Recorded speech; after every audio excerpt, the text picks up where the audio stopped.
হযরত ওমর রাদিয়াল্লাহু তাআলা আনহু ডাক দিয়ে বলেন, বেলাল রে, কেন গো বেলাল, কেন তুমি মদিনায় কেন থাকবা না? মদিনায় তোমার কিসের অভাব? হযরত উসমান মনে করেছে আমার নবী জীবিত থাকা অবস্থায় বিশ্ব নবীর কাছ থেকে হযরতে বেলাল সম্পদ নিয়ে খরচ করত। এখন নবী আমার নাই, বেলাল কার কাছ থেকে সম্পদ নিয়ে খরচ করবে? এই জন্যই বুঝি বেলাল মদিনা ছেড়ে চইলা যাইতে চাই। এই জন্য উসমান ডাক দে বলেন, বেলাল রে, তুমি যদি চাও আমি আমার সম্পদের অনেকটা অংশ তোমার নামে লিখে দিব, এরপরেও তুমি বেলাল মদিনা ছেড়ে যাইবা না।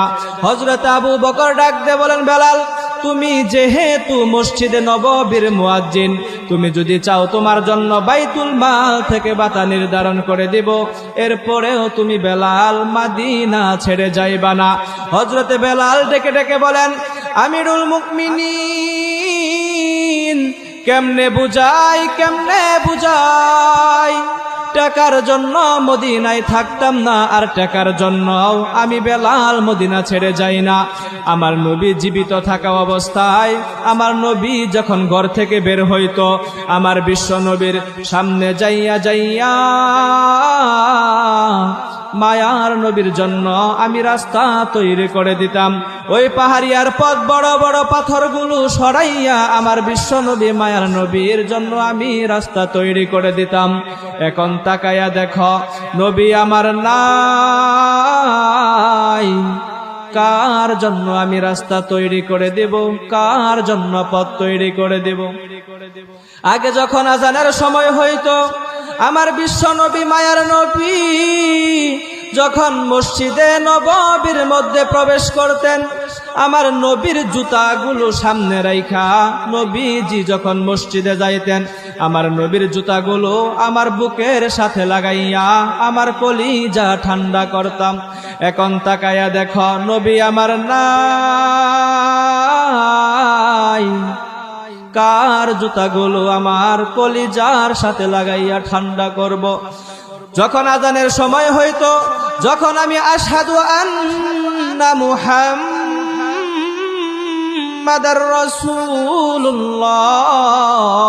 রাসূলুল্লাহ এই বাক্য পাঠ করতাম, নবী আমার নয়তো ডানে, নয়তো বামে, নয়তো সামনে পিছনে থাকতো।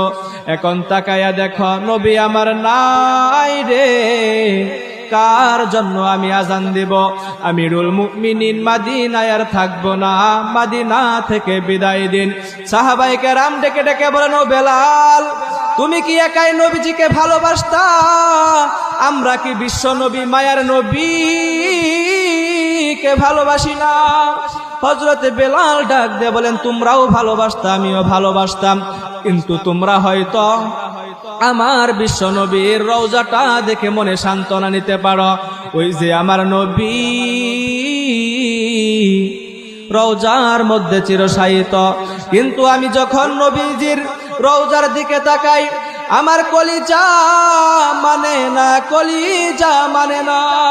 কলিজা ফেটে যায়। আমিরুল মুমিনিন মদিনায় আর থাকবো না, মদিনা থেকে বিদায় দিন। একদিন রাতের আধারে হযরতে বেলাল রাদিয়াল্লাহু তাআলা আনহু মদিনা ছেড়ে চলে গেছেন ওই সিরিয়ার দামেস্ক এলাকায়।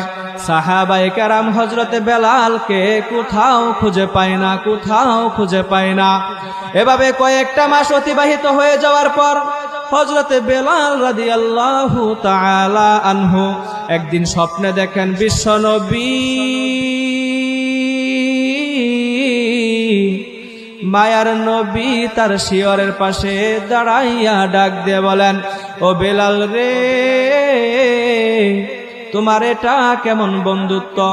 আমার ইন্তিকালের পর আমার রওজার পাশে হযরতে আবু বকর দাঁড়ায়, হযরতে উমর দাঁড়ায়, হযরতে উসমান আলী সহ প্রত্যেকটা সাহাবায়ে আমার রওজার পাশে দাঁড়ায়। ও বেলাল, তুমি কই, তুমি কেন দাঁড়াও না? ও বেলাল রে, তোমার বুঝি আমার কথা মনে পড়ে না? হযরতে বেলাল রাদিয়াল্লাহু তাআলা আনহুর ঘুমটা ভেঙে যাওয়ার সাথে সাথে পাগলের বেশে মদিনার পথে রওয়ানা। সকালটা হয়ে যাওয়ার সাথে সাথে হযরত বেলালের জুতা কোথায় কোথায়, কাপড় চোপড় ওদিকে কোনো ভ্রুক্ষেপ নাই। পাগলের পেশে মদিনার পথে রওয়ানা হযরত বেলাল আমার মদিনায় নবীজির রওজার দিকে ছুটছে পাগল হয়ে। নবীজির রওজার পাশে যাইয়া হযরত বেলাল ফুফাইয়া ফুফাইয়া কান্দে, চক্ষু দিয়ে পানি দর দর করে ছেড়ে দিয়ে ডাক দিয়ে বলেন, মায়ার নবীজি ইয়া রাসূলুল্লাহ ইয়া হাবিবাল্লাহ। গোলামকে ডাকছেন, গোলাম উপস্থিত। আমার বিশ্ব নবী মায়ার নবীর রওজা বড় চমৎকার, চমকতা রহে তেরে, চমকতা রহে তেরে রওজে কা मंजर, तमकते रहे तेरे रौजे की जाली। हमें बिआतो हूँ ओ शौक़ अबू ज़र, हमें बिआतो हूँ ओ शौक़ अबू ज़र, हमें बिआतो हो ओ जज़हाए बिलाली, हमें बिआतो हो ओ जज़हाए बिलाली।